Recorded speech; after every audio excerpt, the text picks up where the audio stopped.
चलिए जी प्रारंभ करते हैं। ओम सदाशिव समारंभां शंकराचार्य मध्यमाम् अस्मदाचार्य पर्यन्तां वंदे गुरु परंपरां वाक्यकारं वररुचिं भाष्यकारं पतंजलिं पाणिनिं सूत्रकारं च प्रणतोऽस्मि मुनित्रयम्। सर्वेभ्यो नमो नमः। अद्य आगम संधौ नमुडागमः इति विषयम् अधिकृत्य किञ्चित् पठामः। इदानीम् जी आगम संधि विषये विविध आगम संधयः भवद्भिः पठितः। अद्य अन्तिमः आगम संधि नमुडागम संधि विषये भवद्भिः पठिष्यते। मित्रों, आज आप जो पढ़ने जा रहे हैं इस संधि का नाम है नमुडागम संधि। हालांकि आगम संधियों में एक संधि अभी शेष रह गई, जो कि आगे हल संधि के अंत में दो सूत्र दिए गए हैं, छेचा और पदांताद व। आपकी पुस्तक में लघु सिद्धांत कौमुदी में हल संधि के अंत में देखना है दोनों सूत्रों को। वहां पर तुक आगम नाम से एक संधि कही गई है। तो मुझे यह प्रतीत होता है कि लघु सिद्धांत कौमुदीकार ने वहां ये संधि क्यों दी, मैं से उस गहराई तक नहीं समझ पाया। लेकिन जहां तक मेरी अपनी समझ बनी तो मुझे यह लगा कि वह जो तुगागम संधि है अंतिम वाली, उसको इधर ही रख लेना चाहिए। मतलब आप सी तुक के बाद रख दो, क्योंकि सी तुक भी तुक कर ही रहा है, कल आपने जो सूत्र पढ़ा था। जी और वो जो दो सूत्र हैं छेचा और पदांताद्वा, जो तुगागम करने वाले हैं वो भी तुगागम ही करते हैं, तो इसी के पास में पढ़ दो उनको, तो सभी तुगागम एक साथ हो जाएगा और पूरी आगम संधियां एक साथ हो जाएंगी। क्यों? क्योंकि अब इस संधि के जस्ट बाद अब रू प्रकरण चलेगा। इस संधि के जस्ट बाद क्या है? रू प्रकरण। वहां पर आगम का जी कोई बहुत लेना देना नहीं है। तो हमें यह लगता है कि उनको इधर ही पढ़ देना चाहिए था। तो खैर लघु कौमुदीकार ने शायद और भी कोई ज्यादा चीज सोची हो, हम वहां तक नहीं पहुंच पाए हैं। तो चलिए आगे बढ़ते हैं। जी अ, तो एक तो हम लघु सिद्धांत कौमुदी में इस प्रकार का एक देखते हैं, इस प्रकार का प्राणायाम होना चाहिए कुछ। तो चलिए आगे बढ़ते हैं, हम आज की संधि में प्रवेश करते हैं। आज की संधि अत्यंत महत्वपूर्ण है मित्रों, यह आपको प्राय स्थलों पर मिल ही जाती है। यह संधि ऐसी नहीं कही जा सकती, इसका तो यूज होता है, खूब होता है। ठीक है, चलिए इसके लिए जो सूत्र है वो है नमो ह्रस्वादचि नमो नित्यम। क्या सूत्र है? नमो ह्रस्वादचि नमो नित्यम। जी सूत्र का अर्थ ये बनता है कि ह्रस्वात परो योग ngम। ngम, मैंने ngम कहा, आपको प्रत्याहार क्लिक होना चाहिए। जी यमं नमम के म से उससे न से लेकर के और वह म तक, उसी सूत्र में म तक जी केवल 3 वर्ण आएंगे, जी न न न, बस ओनली हो। ठीक है, जी जी तो ह्रस्व से परे जो ngम, तदंतम यत पदम, तदंत जो पद, ह्रस्व से परे ngम और तदंतम यत पदम, और तदंत जो पद। अब ये तदंत तदंत क्या है भी आपको समझाते हैं, चिंता न करें। जी तो ह्रस्व से परे ngम होना चाहिए, एक विराम यहां तक ले लो, और फिर तदंतम यत पदम, तदंत जो पद यहाँ, और तस्मात् परस्य, उससे परे होना चाहिए अच। तो उसको क्या हो जाता है? नमुडागम। उसको नमुडागम कर लेना चाहिए। क्या कर लेना चाहिए उसे? नमुडागम। ये नमुडागम क्या है इसको भी समझाएंगे। तो दो चीज आपको समझानी जो आप नहीं समझते हो इसमें, तदंतम यत्पदम और ये नमुडागम। और तो प्राय अर्थ में सभी चीज आपको क्लियर है। ओके, जी आइए डायग्राम के माध्यम से अर्थ का निरीक्षण कर लेते हैं। अर्थ क्या कह रहा है? ह्रस्वात् परो यो गम, तो ये है ह्रस्व, ह्रस्व से परे होना चाहिए क्या? गम। देखो इस सूत्र का अर्थ जो है ना बड़ा टेढ़ा मेढ़ा है, इसलिए इसके डायग्राम में भी काफी आप देख रहे हो और डायग्राम की अपेक्षा काफी विविधता है। इस सूत्र की शर्त बड़ी भारी है? ह्रस्व से परे गम होना चाहिए, तो गम आपको समझ में आ गया होगा, ये तीन वर्ग है ना, जी न। और तदंतम यत पदम, तदंतम इत्युक्ते गमंतम यत पदम, ये इसकी व्याख्या की है। अर्थात गम अंत मतलब ह्रस्व से परे गम हो, गम का मतलब या तो ह्रस्व से परे न हो। अच्छा ह्रस्व क्या चीज है, पहले ह्रस्व को बता देते हैं। ह्रस्व होते हैं आपके अच, जी जैसे आपका अ ई उ री और ली, ये ह्रस्व होते हैं। आगे ये ए ओ ऐ तो दीर्घ है आगे। जी तो ह्रस्व से परे गम मतलब ए ओ वो सॉरी अ आ ई उ, इनसे परे क्या होना चाहिए? गम। गम मतलब या तो न हो या न हो या न हो, कोई सा भी एक वर्ण हो। जी ठीक है, जी अभी आपको कंडीशन बताई जा रही, संधि की कंडीशन को घटा करके उदाहरण में बाद में बताएंगे। तो ह्रस्व से परे जो गम या तदंतम यत पदम, तदंतम इत्युक्ते गमंतम पदम होना चाहिए, गम अंत वाला ही वो पद होना चाहिए। जहां पर आप ह्रस्व से परे गम को ढूंढ रहे हो, वह जो पद होना चाहिए, पद वह कैसा होना चाहिए? गमंतम। गमंतम इत्युक्ते या तो उसके बाद में न अंत वाला पद हो, या वो पद ण अंत वाला पद हो, या वो पद जो है न अंत वाला पद हो। क्लियर हो गई बात जी सूर्यकांत जी? जी जी तो तदंतम यत पदम की व्याख्या आप गमंतम यत पदम यह समझिएगा। ठीक है, जी ऐसा पद होना चाहिए। ओके ओके ठीक है, फिर उसके बाद क्या होना चाहिए? देखो अभी तीर का निशान जारी है, तीर वाला जो ये निशान है मतलब और आगे परे की स्थिति, जी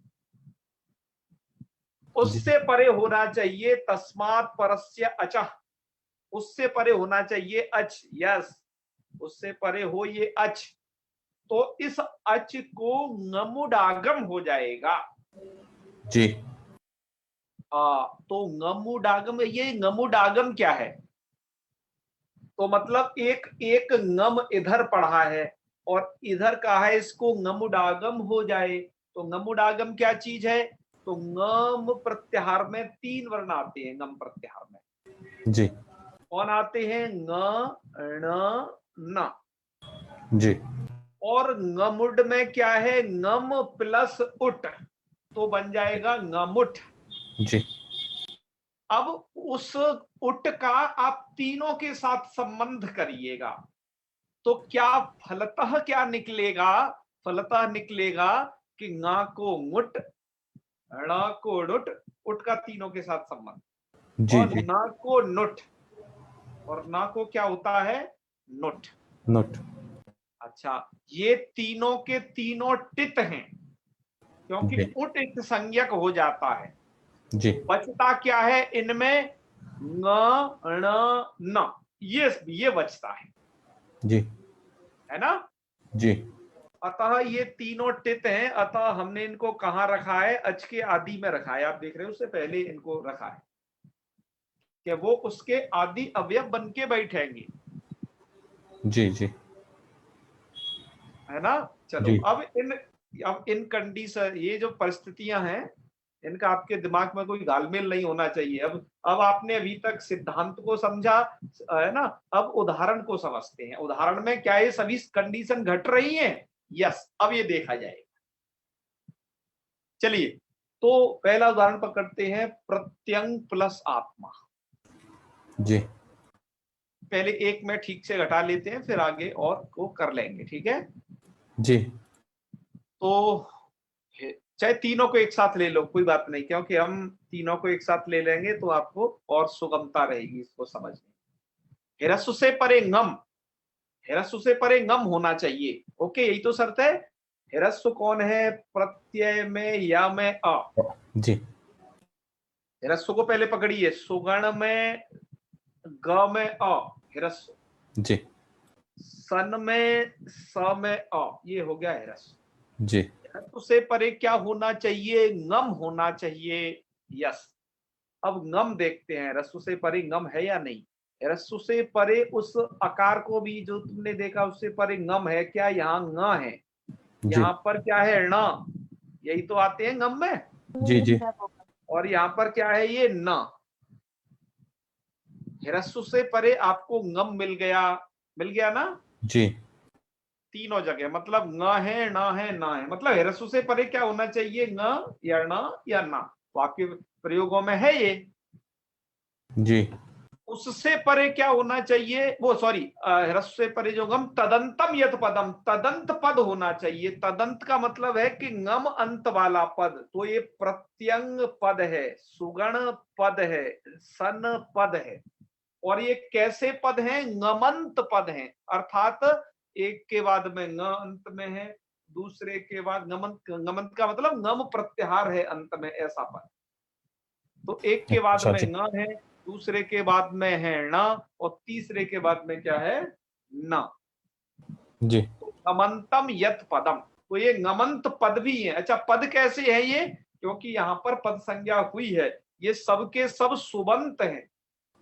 ये सब कैसे हैं, सुबंत सुबंत होने के कारण ये पद संज्ञा के, मतलब इनसे सु आदि प्रत्यय आया है और उसका लोप हो गया है किसी कारण वसात। तभी आप यह समझिएगा, ठीक है। जी तो क्या हो जाता है ऐसी कंडीशन होने पर, तो ह्रस्व से परे ngम मिल गया और तदंत पद आपने ढूंढ लिया। तदंत पद हो गया प्रत्यंग, शुगण और सन, जी और उससे परे होना चाहिए अच। उससे परे क्या होना चाहिए, अच। उससे अच्छा किससे, उस पद से परे अच। तो अच है यहाँ आत्मा का आ, यहाँ पर ईसा की ई इससे परे, और इस ngमंत पद से परे अच्युता का आ। तीनों जगह ngमंत है। तदंतम यत पदम, तदंत जो पद हैं उनसे परे क्या है, अच है, ठीक जी है। जी तो क्या हो जाता है, तो उस अच को ngमुट आगम हो जाए। जी उस अच को, जैसे यहाँ पर आत्मा का अ है, यहाँ पर ईसा का ई है, यहाँ अच्युता का अ है, इनको ngमुट आगम हो जाए। तो बैठेगा किस हिसाब से ngमुट, तो ngमुट टित होने से आदि में बैठेगा। जी तो ngमुट आगम हो जाए का मतलब क्या है, यदि पूर्व में ng है तो उसको मुट हो जाए। ध्यान दीजिए, यहाँ पर एक चिन्ह बने हैं, यदि पूर्व में ण है तो उसको णुट आगम हो जाए, और यदि पूर्व में न है तो उस अच को नुट आगम हो जाए। जी तो कहने का मतलब क्या निकल रहा है, क्योंकि इनका उठ तो चला जाता है, मतलब ng के बाद एक अच है तो एक ng और आ जाए, जी जी यही तो निकलेगा ना। जी तो देखो यहाँ पर इस ng के बाद, इस वाले ng के बाद एक ng और आ गया ये, ठीक है। जी हाँ, एक ये ng और जुड़ गया, तो वो ये मुट का ng बचा। जी ऐसे ही सुगण ईसा में यहाँ पर इस ण के बाद ये ईसा की ई अच थी, तो यहाँ पर चूंकि ण था इसलिए इसको ऋट आगम हो गया। तो ऋट का क्या बचा, ण। जो आगम है उसको हमने नीले अक्षरों में लिख दिया है, इससे आप समझ पाओ कि यह आगम हुआ है। जी अच्छा, इसके बाद क्या है जी, इसके बाद है आपका सनच्युत में, यहाँ पर न था तो न को नुट आगम हो जाता है। अच्छा, मतलब यदि नकारांत पद है तो उससे परे जो यदि यह अकार होता है अच, तो उसको नुट हो जाता है, तो यह नुट आगम का नकार है। तो आपने ये आगम कर दिए क्रमशः, इनको अनुबंध लोप से हटा करके आपने यहाँ पर रखा है, ठीक है। उट जो इनका संज्ञक है, नुट में उट को हमने हटा दिया है। आप जब इनको मिलाएंगे तो क्या बनेगा, इनको मिलाइएगा तो डबल नकार वाला रूप प्रत्यंगात्मा। जी सुगर्ण ईसा में दो नकार वाला रूप सुगर्ण ईसा, यहाँ पर सन प्लस अच्युता सन्नच्युता, इस प्रकार के रूप बनेंगे। आपको क्या ध्यान देना है इसमें, इस सूत्र का अर्थ घटाना आपको आना चाहिए। इसकी कंडीशन क्या क्या है, यही बस आपको सोचना है। ह्रस्व, ह्रस्व से परे ngम होना चाहिए। तो वही मैं एक बार फिर बता रहा हूं, ह्रस्व है कौन, प्रत्यय में यकारोत्तरवर्ती यकार, सुगण में गकारोत्तरवर्ती यकार, सन में सकारोत्तरवर्ती अकार ह्रस्व है, ह्रस्व से परे ngम होना चाहिए, यस, ह्रस्व से परे ngम है क्या, ng, यहाँ पर क्या है न, यहाँ पर क्या है ना, ह्रस्व से परे ngम मिल गया, ह्रस्वात् परो यो ngम, इतना अर्थ क्लियर हो गया। जी उससे तदंतम यत पदम, तदंतम यत पदम मतलब ngम अंत वाला पद होना चाहिए। तो यस, यह जो प्रत्यंग हो या सुगण हो या सन हो, ये ngम अंत वाले हैं और पद भी हैं, अर्थात ये पद संज्ञक। जी अच्छा, उससे परे का मतलब, अब इससे परे जो गमंत पद है, इससे परे होना चाहिए आपका ये अच। तो यस, यहाँ पर अच भी है, प्रत्यंग के बाद क्या अच है, आत्मा का आ, सुगण के बाद इस गमंत पद के बाद क्या अच है, ईसा का ई, सन इसके बाद क्या अच है, अच्युता का आ, तो उसे ngमुट आगम हो जाए, ngमुट आगम हो जाए उस अच को, तो टित होने से उस अच का आदि अवयव बनेगा। तो ngमुट क्या होगा, तो यथा, ngमुट आगम का मतलब यथा संख्य लगा लेना, क्यों कि गम प्रत्याहार में आने वाले जो वर्ण है वो भी 3 है, न, और इनको जो ngमुट आगम होगा उसमें भी 3 वर्ण आएंगे। तो इसका मतलब ये निकलेगा जी कि न को मुट हो जाएगा, ण को नुट हो जाएगा और ना को नुट हो जाएगा। यहाँ पर प्रत्यंग में न है तो मुट कर लिया, तो एक मुट का न बचेगा, तो डबल नकार वाला रूप प्रत्यंगात्मा। सुगढ़ी समय क्या है, न है, तो यहाँ पर आपने नुट कर लिया, डबल नकार वाला रूप जो है सुगर्णी सा।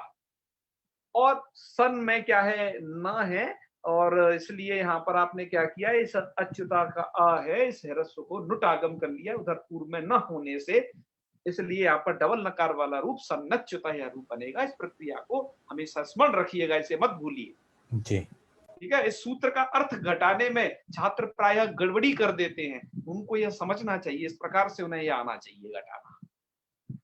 ठीक है, जी चलिए अब हम हमेशा की तरह क्या है, और भी प्रयोगों को पढ़ते हैं, इसलिए इनको भी पढ़ रहे हैं, क्योंकि ऐसा नहीं कि यहाँ पर जो दे दिए वही, यहाँ पर तो जो दिए गए हैं वो तो स्थाली पुलाकर न्यायना है, बहुत थोड़े से हैं, है ना। और बाकी हमने स्वयं समझना चाहिए और प्रयोगों को। जी मनीष जी, आप कुछ कहना चाहते हैं, बताइए, फिर हम जी, आगे प्रयोगों पे बढ़ेंगे। ये गमुट आगम हो रहा है, जो अच को हो रहा है या गम को हो रहा है? हाँ, अच को हो रहा है गमुटागम, अतः उसका आदि अवयव बन रहा है टित होने से। अच अच का बना है गुरु जी ये? यस यस, अच को गमुडागम करना है आपको। जी जी अच जी जी मतलब आत्मा का अ, ईसा का ई, उसे डिफरेंट कलर में इसीलिए लिखा है। जी। एक गुरु जी, एक गमुट में ऊपर वो चंद्र बिंदु अपने लगाया वृत्ति में, इसमें। हाँ, यहाँ पर एक जगह वो छूट गया है, हाँ जी हाँ जी। कुछ आप लोगों के लिए छोड़ देते हैं कि आप लोग लगा लें जिससे, हम्म, अथवा ऐसा ऐसा लिखा हुआ जहां मिल जाए आप पकड़ लें कि ये थोड़ा इसमें अशुद्धता है थोड़ी सी। गुरु जी। ठीक है ना, चलिए कोई बात नहीं, बहुत अच्छा मनीष जी। तो अब हम और उदाहरणों को पढ़ते हैं, हैंड डाउन कर लीजिए मनीष जी। तो और उदाहरण क्या है, जैसे आप प्राय कहते हो गच्छन अस्मि, गच्छन अस्मि, मैं मतलब जा रहा हूं, तो आप वहां डबल नकार उच्चारण करिए और आनंद आ जाएगा, गच्छन अस्मि। ठीक है जी, आपकी संस्कृत ऐसी हो जाएगी फारसी की तरह। चलिए, जी अब क्या है, तस्मिन प्लस इति, तो आपने एक सूत्र ऐसा ही पढ़ा था, पता हो तो, तस्मिन इति निर्दिष्टे निर्दिष्ट पूर्वस्य, पूर्वस्य। जी तो उसमें यही संधि थी। तो क्या है यहाँ पर, तस्मिन इति, तो क्या बन जाएगा, तस्मिन नीति, मतलब यहाँ ना को नुट हो गया, डबल नकार, है ना, न पूर्व में होने से जो अच था ना, इति का ई, उसे नुट आगम हो गया। ओके, तो क्या बन गया, तस्मिन नीति। ऐसे ही अब तीसरा देखिए, जी यहाँ पर nguट आगम हुआ है, तिर्यंग प्लस अत्र, तो डबल गकार कर देना। देखो हर हर परिस्थिति घट रही है, इसलिए जैसे आपने तस्मिन नीति में देखा था कि ह्रस्व होना चाहिए, ह्रस्वात परे गम, तो ह्रस्व हो गया तस्मिन में ई, है ना, तस्मिन में ई ह्रस्व, ह्रस्व से परे क्या होना चाहिए, गम, तो गम है नकार। तदंत पद, तो तस्मिन पद भी है, क्योंकि ये किसी उसका रूप है, सुवजस जो 21 विभक्तियां उनमें से किसी का रूप होना चाहिए। तो यस, उससे परे अच होना चाहिए, तो इति का ई वैसा अच है, तो इसको गमुडागम कर लो। गमुडागम कर लो का मतलब यह है कि पूर्व में नकार है तो उसको नुट कर लो, है ना, अच को नुटागम कर लिया, तो नुट में तो डबल नकार हो जाएगा फिर तो, तो जी तस्मिन नीति का आउट चला जाएगा, तस्मिन नीति बन जाएगा। ओके। अब ऐसे ही त्रियंग प्लस अत्र, यहाँ पर क्या कर लेना है, मुट कर लेना है, मुट है तो डबल गकार वाला रूप त्रियंग अत्र। ऐसे ही लिखन प्लस एव, तो ह्रस्व से परे गम, ह्रस्व कौन हो गया, लिख में ख में अ, उससे परे गम क्या है, न। मतलब आप ऐसे समझ लीजिए, ह्रस्व से परे आपको गण न जहां मिल जाए और उसके बाद एक अच मिल जाए, तो अच मिल गया एव का ए, तो उससे आपको क्या कर लेना है, नुट आगम कर लेना है। मतलब यदि ना है तो उसको नुट कर देना है बस सीधा, तो लिखन नेव बन जाएगा। जैसे पाणिनि जी का सूत्र है तिंग तिंग, क्या उसका संधि विच्छेद होगा, तिंग प्लस अतिंगा, डबल गकार हो जाएगा तिंग तिंगा। ओके। जी ऐसे ही एकस्मिन उद्याने, एक उद्यान में कोई घूम रहा था, ऐसा ऐसा कुछ अनुवाद है, कोई बना रहा है, तो उसको कैसे लिखना है उसे, कि एकस्मिन उद्याने क्या करना है, डबल नकार हो जाएगा ना, पूर्व में क्या है ना, तो इस वाले अच को जो मोटा आगम हो वो यहाँ पर नुट आगम होगा, तो उसके आदि अवयव बन जाएगा डबल नकार, तस्मिन उद्याने। ऐसे ही अब मैंने नुट का एक लास्ट में रखा है इसमें कि सुगण प्लस आलय, तो क्या बन जाएगा, दो नकार हो जाएंगे, सुगणालय। ओके। तो ये रूप आपके बनके तैयार हो जाएंगे। जी आकाश चौबे जी क्या कहना चाहते थे, बताइए। जी गुरु जी प्रणाम। हर हर महादेव। गुरु जी मैं ये पूछना चाह रहा था, जैसे तिगंत में भी हो सकता है गुरु जी, तिंगंत। हाँ अरे वाह, बिल्कुल हो सकता है, बिल्कुल, बहुत अच्छे, तालियां, आपने सही पकड़ा। गुरु जी इसमें मतलब उसमें फिर वहाँ तिगंती क्यों लिखा, वो भी लिख सकते थे तिंगंत। अरे यार तुम तो जड़ तक पहुंच गए तुरंत है। जी गुरु जी। बहुत अच्छे। देखो यहाँ पर क्या बात है, मैं आपको बताऊं। अब देखो आपके मन में एक शंका हो रही होगी, आकाश चौबे जी आपने बहुत अच्छा प्रश्न किया है, आपके मन में एक शंका आ रही होगी। वो शंका जी ये आ रही होगी, सूत्र में तो नित्यम लिखा है, अर्थात जी ये जो भी नमुट आगम है ये नित्य होना चाहिए। जी जी थोड़ा सा आप यदि म्यूट करेंगे,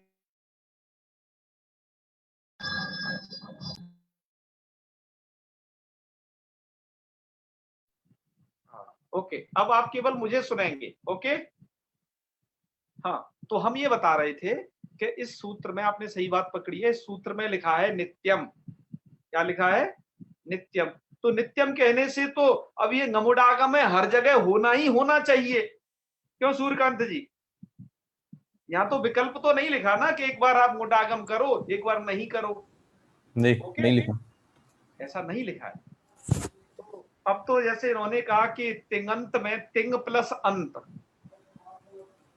स्थिति समझ में आ रही है सब लोगों के दिमाग में, क्या हम जो मैं जो शब्द बोलता हूं आपके दिमाग में क्या वो पिक्चर उन शब्दों की बन जाती है या नहीं, तिंग प्लस अंत तब बनना शुरू हो जानी चाहिए ना, हम काफी दिनों से संधि पढ़ रहे हैं।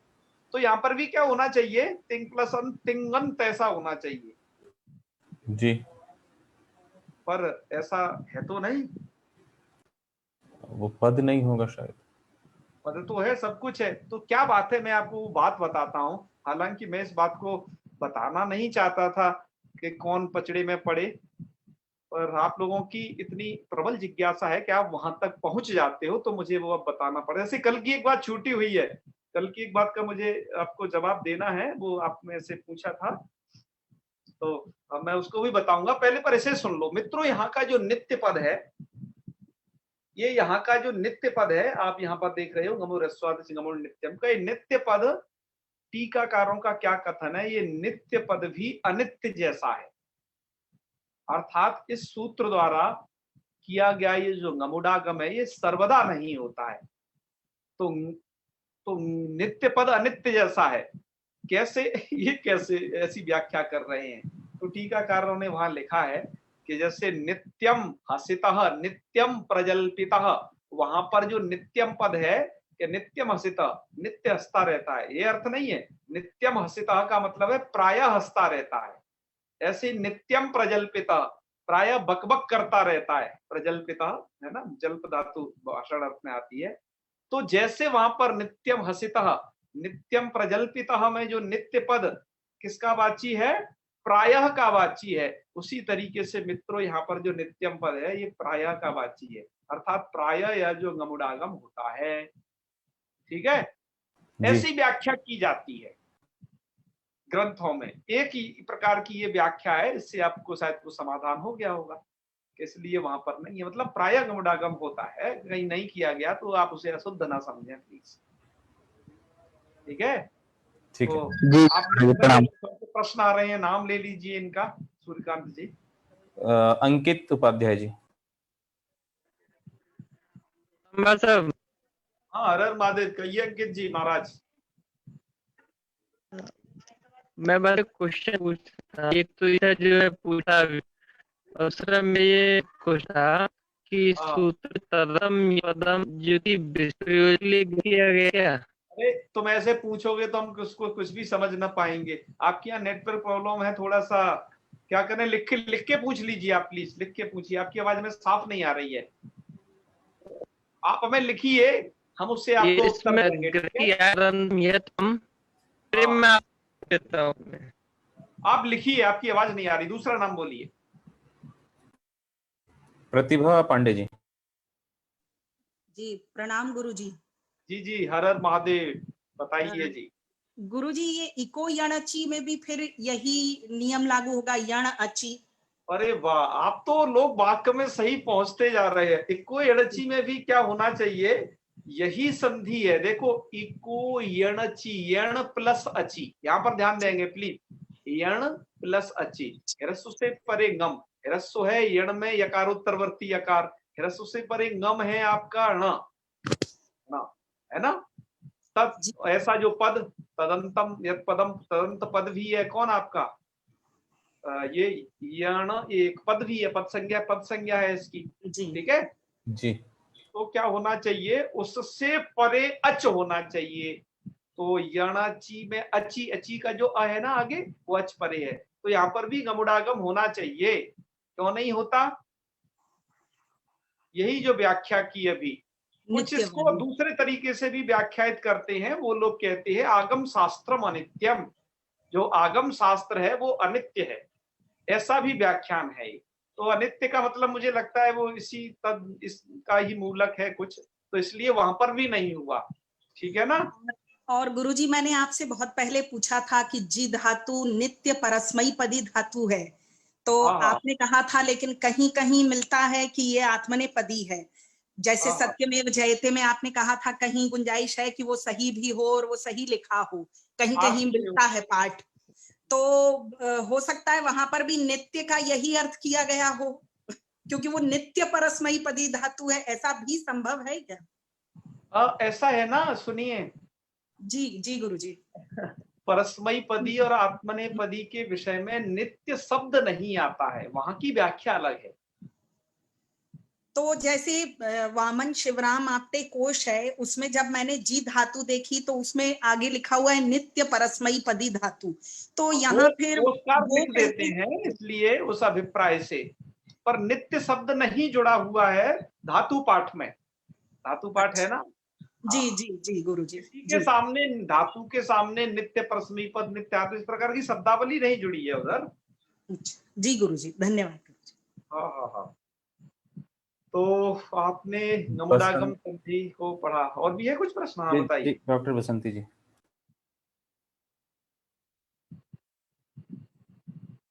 सुप्तिंगंतम, बिल्कुल बिल्कुल, यह भी प्राप्त है, आपने कहा। Yes yes. नमस्कार आचार्य जी। पाणिनि जी ने कहीं कहीं किया भी है, जैसे सुप्तिंगंतम पदम में नहीं किया, किंतु एक सूत्र में किया, तिंग तिंग। एक तो पाणिनि जी का सूत्र है सुप्तिंगंतम पदम, वहां पर गमुड़ागम नहीं करते हैं। एक है तिंग तिंग, अभी जो उदाहरण दिया था आपको इसमें भी था वो। आपका क्वेश्चन बात में पहुंचा, ठीक है, पहुंचा दे। हाँ, तो एक है तिंग तिंग, तो उस सूत्र में गमुड़ागम करते हैं। तो इससे ही पता चलता है पाणिनि जी के व्यवहार से कि जो नित्य पद है ये प्रायः को कहता है, जैसे नित्यम हसितः, नित्यम प्रजल्पितः, यहाँ पर है, इस तरीके का है। तो ठीक है, आप लोगों के प्रश्न हो गए सभी के? जी बसंती जी का प्रश्न हाँ है। उन्होंने पूछ लिया, उन्होंने कमेंट करके पूछ लिया। नहीं मैंने नहीं पूछा। नमस्कार जी। अच्छा तो अभी किसका था कमेंट? मुझे लगा कि आपका ही था वो। नहीं मैं प्रश्न नहीं, मैं आपकी सबकी जानकारी के लिए बता रही हूँ। आपने जैसे जी, फारसी बताइए शब्द बताइए। बोला ना, हाँ चलो आपने बोला ना फारसी शब्द, तो असल में जो कोई भी लोग संस्कृत जानते हैं उनके लिए फारसी सीखना बहुत आसान है। आसान है। जी जी। मैं ईरान में रही 2 साल, तो मुझे जाते इसीलिए फारसी जल्दी आ गई, क्योंकि फारसी की एक वचन, बहुवचन, द्विवचन अपनी संस्कृत की तरह से है। अच्छा तो मैं, आपने फारसी शब्द बोला इसलिए मैं ये बताने वाली थी कि अरे वाह वाह, बड़ी कृपा हुई, बहुत अच्छा लगा कि आपने उतना वहां तक अध्ययन किया है और फारसी के शब्दावली को ही समझा है। हमारे लोग भी इससे समझ गए होंगे कि संस्कृत और फारसी क्या है। तो हालांकि संस्कृत लिपि अलग समझने है वाले पर के लिए भाषा। तो मैं समझता हूँ कि विश्व की सभी भाषाओं में उसका प्रवेश हो सकता है बहुत ही आसानी से। हाँ जी।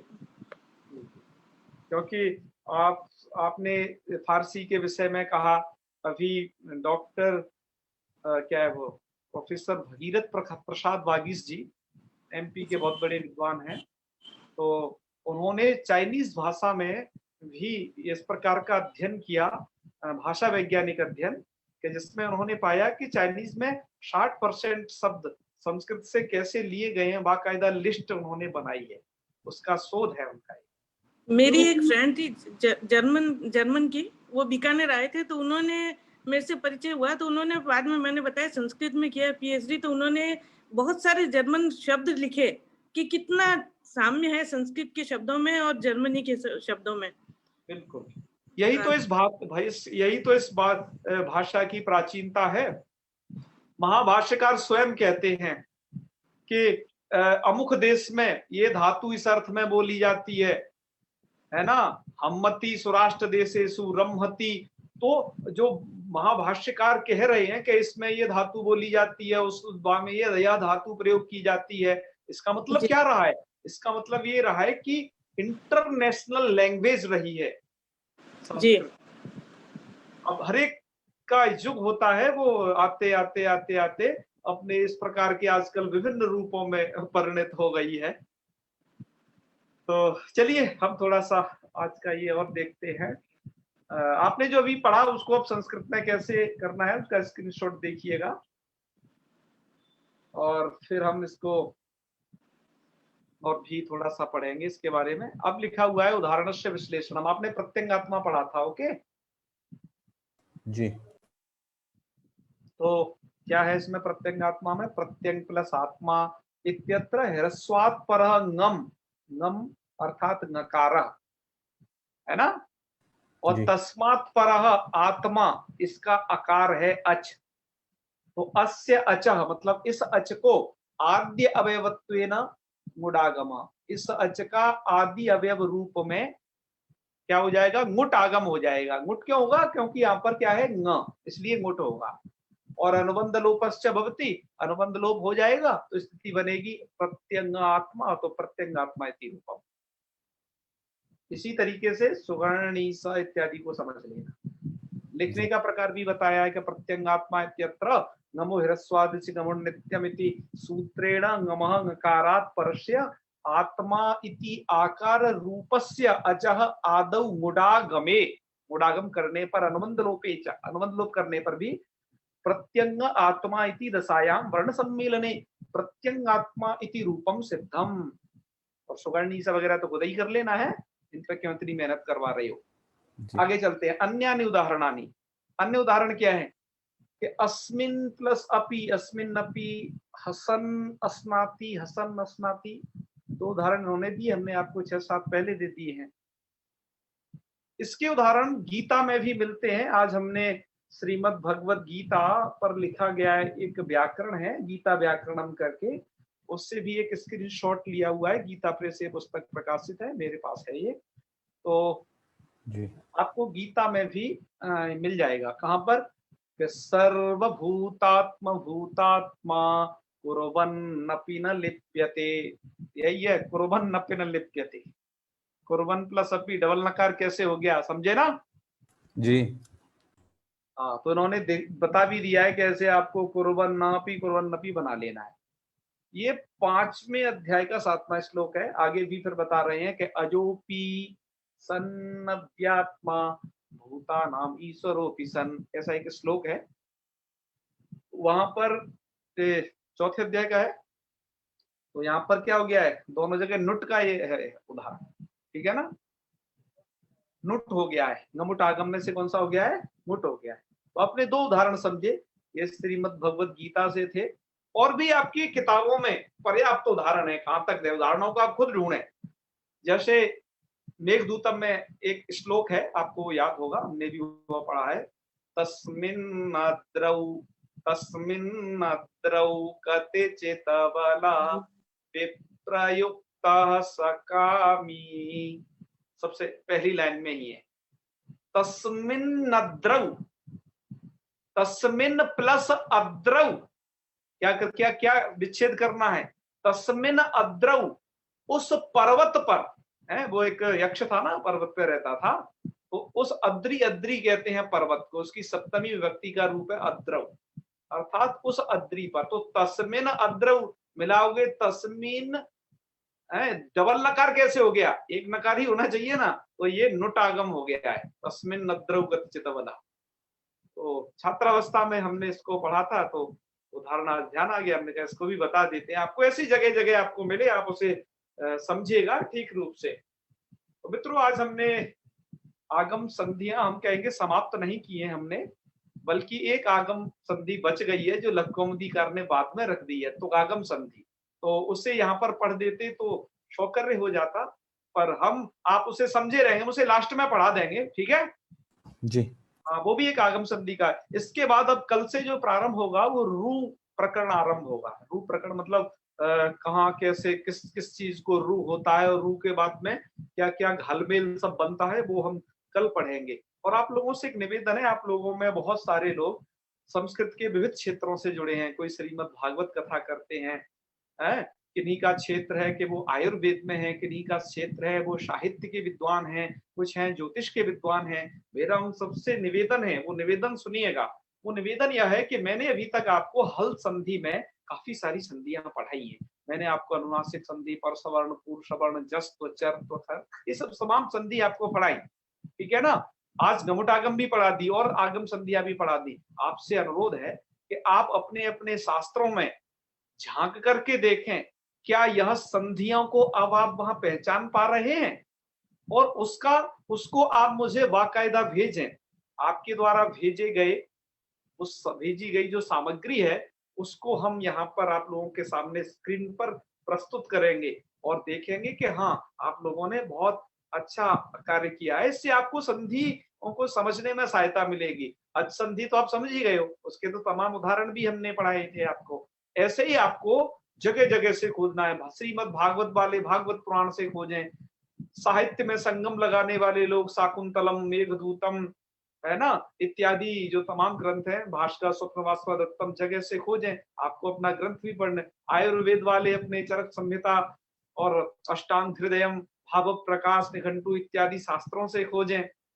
तो जो अलग अलग विधा के लोग हमारे यहाँ जुड़े हैं, वो अपने अपने शास्त्रों से उसे खोज करके और हमें जल्दी से जल्दी भेजें। जल्दी से जल्दी का मतलब वो अभी से शुरू होता है, वो जल्दी से जल्दी, है ना। तो आप जल्दी से जल्दी भेज देंगे, क्योंकि अब हम प्राय हल संधि के अंतिम में हैं। अच्छा, एक बात और विशेष बतानी थी कि हमारी इस लघु सिद्धांत कौमुदी में ही नहीं, बल्कि सिद्धांत कौमुदी में भी संधि के प्रणयन में कुछ विद्वानों का ऐसा मानना है, मेरा नहीं, मैं किसी की त्रुटि को कैसे निकाल सकता हूँ, खास कुछ विद्वानों का ये मानना है कि इसके प्रणयन में एक छोटी सी त्रुटि रह गई है। तो वो त्रुटि क्या है? पुष्पा दीक्षित माता जी अक्सर कहती हैं कि हल संधि में या पूरी हल संधियां नहीं दी गई हैं, बल्कि कुछ हल संधियां शेष रह गई हैं, जो बाद में प्रस्तुत करेंगे ग्रंथकार। जैसे एक होढ़ सूत्र है, एक दादेर धातोघ सूत्र है, एक आचो बसुव जसंतस्य सद्धो सूत्र है, कुत्तु संधि के चोहकु और कुन प्रत्यस्य कु ये सूत्र हैं। तो इस प्रकार के जो सूत्र हैं, जो हल संधि संबंधी कार्य करते हैं, जैसे सडो कासी, जसस ततो दोधा, इस प्रकार के सूत्र आपकी लघु कौमुदी में नहीं है। और सिद्धांत कौमुदी पे भी इस प्रकरण में नहीं पढ़े हैं, इस वाले प्रकरण में, और लघु सिद्धांत कौमुदी में इस प्रकरण में नहीं पढ़े हैं, वो चूंकि आगे के प्रकरणों में पढ़े हैं। हम एक यहाँ पर पहली बार ऐसा प्रयास करेंगे लघु कौमुदी पढ़ाते वक्त कि उन सूत्रों को, एक है ना हल संधि परिशिष्टम नाम से, वो जो 8-10 सूत्र हैं उनको एक ही दिन में पढ़ा देंगे आपको, क्योंकि उनका जो क्षेत्र है वो संकरा है, मतलब वो कम जगह पर थोड़ा प्रवृत्त होते हैं, तो उनको एक बार में बता देंगे। ऐसा क्यों बताना जरूरी है मित्रों? ऐसा इसलिए बताना जरूरी है कि आपको हल संधि पढ़ा दी इतनी, तो आप ये ना समझे कि नहीं भैया हल संधि की तीसरी हो गई, यही है। अतः इसको बताने के लिए और जगह जहां जहां हल संबंधी कार्य हैं उनको भी हम आपको यहीं पर एक बार बताना चाहते हैं, और जब वो लघु कौमुदी में वहां पर आएंगे तो वहां पर तो विस्तारित तो उसे बताएंगे ही क्या, पर यहाँ पर एक सूचना के लिए उनको जरूर बताएंगे। तो ऐसा एक पाठ करना है, पर वो जब आपकी हल संधि हो जाएगी तो उसके अंत में कर लेंगे, है ना, विसर्ग संधि शुरू करने से पहले, तो जिससे आपको संपूर्ण जानकारी हो जाएगी और कुछ विद्वान खुश भी हो जाएंगे, जैसे माता पुष्पा दीक्षित जी जैसे विद्वान विदुषी हैं, विद्वान ऐसे, तो खुश हो जाएंगे कि चलो ये संधि का पठन पाठन थोड़ा इस रीति से करा रहे हैं, थोड़ा अच्छा है। तो मित्रों आज इतना ही रखते हैं, और ज्यादा क्या कहना है आपको? कल का कुछ बचा था बोले थे आचार्य जी आप? हाँ, कल का एक प्रश्न बचा था जो सौरभ जी ने किया था। सौरभ जी है क्या आज? सौरभ मिश्र जी। जी गुरु जी प्रणाम। आपने एक प्रश्न किया था, दोबारा से करिए। गुरु जी मैंने पूछा था, ये कहा था ये धुट आगम जो हो रहा था उसमें धुट में ताही शेष बच रहा था बाद में। हाँ, ताही शेष बच रहा था, तो धुट की बजाय टुट क्यों नहीं कर लेते है ना? जी गुरु जी। तो आपका प्रश्न था, चलिए कोई बात नहीं। ये प्रश्न जयदीप जी ने भी पूछा था, हमने उनको उत्तर दे दिया है। टीका कारों या बाल मनोरमा में इस प्रश्न का उत्तर लिखा हुआ है। एक सिद्धांत कौमुदी की बहुत प्रसिद्ध टीका है बाल मनोरमा। बाल मनोरमाकार क्या कहते हैं, यदि तुट आगम कर दोगे ना, तो एक अभी आपने वार्तिक पढ़ा था, कौन सा, चयोदितिया पौष्कर सादे रीति वाच्यम, वो क्या करता है, द्वितीय अक्षर कर देता है प्रथम अक्षर। प्रथम अक्षर को क्या कर देता है, द्वितीय अक्षर कर देता है। तो यदि आप तुट पढ़ते तो त को वो थ कर देता, तो आप जहां पर तकार सुनाई दे रहा है वो तकार सुनाई नहीं देता, फिर थकार सुनाई देता वो जी। इसलिए यहाँ पर तुट नहीं किया है ना जी। ऐसा उन्होंने उत्तर लिखा है बाल मनोरमा में। से एक बार और देख लीजिएगा, वहां पर ये लिखा हुआ है। वहां पर और भी चर्चा है, थोड़ी कुछ और भी है ना। जी गुरु। गुरु एक प्रश्न और था जी, यहाँ पे जो ये गमुट आगम हुआ है जी, हाँ तो इसका कुछ आगे विशेष कुछ होगा या इसको द्वितीय बोल देते, द्वित्व कर दो गमुट को, गम को? ये आगम है, द्वित्व की कंडीशन है ना, तो वो तो अलग से कहनी पड़ती जी। इसको द्वित्व नहीं किया, मतलब आप कहना चाहते हो कि ग को द्वित्व कर देते हैं ना? हाँ जी। पर द्वित्व करते तो फिर वो ये हर जगह करना पड़ता जी। और जबकि ये इनका सिद्धांत ये है कि आगम शास्त्रम अनित्यम, आगम शास्त्र को अनित्य मानते हैं जी, और द्वित्व को तो अनित्य मान नहीं सकते जी। करें नहीं करें, द्वित्व में तो यही स्थिति है, तो द्वित्व प्रकरण विकल्प में पढ़ा गया है, वैकल्पिक करना पड़ेगा जी। तो मुझे लगता है इसी कारण से इन्होंने उसको द्वित्व न करके उसे आगम के रूप में रखा है इस तरीके से। जी गुरु। और भी आपका प्रश्न जो है सोचनी है, और भी इस पर चिंतन कर लेंगे ठीक है, आप लोग भी करिएगा, कुछ मार्ग बताइएगा। जयदीप जी हैं, बहुत अच्छा चिंतन करते हैं व्याकरण का आप लोगों में से, तो ठीक है। तो मेरी बात को ध्यान रखिएगा, मैंने जो आपको एक थोड़ा सा एक वर्क दिया है कि आपको अपने अपने शास्त्रों में से हल संधि प्रयुक्त ऐसी संधियां हैं उनको थोड़ा ढूंढ के लाइएगा और बताए, उनको टिक लगा दीजिए और फिर लिख दीजिएगा यहाँ ये वाली संधि, यहाँ ये वाली संधि, इस प्रकार कुछ करके हमें भेजिए, हम उसे देखेंगे, ठीक है। तो चलिए, तो आज इतना ही रखते हैं फिर, ओके चलिए। ओम सर्वे भवन्तु सुखिनः, सर्वे सन्तु निरामयाः, सर्वे भद्राणि पश्यन्तु, मा कश्चित् दुःखभाग् भवेत्। ओम शांति शांति शांति। सर्वेभ्यो नमो नमः। शुभरात्रि। नमो नमः गुरुदेव। नमस्कारः।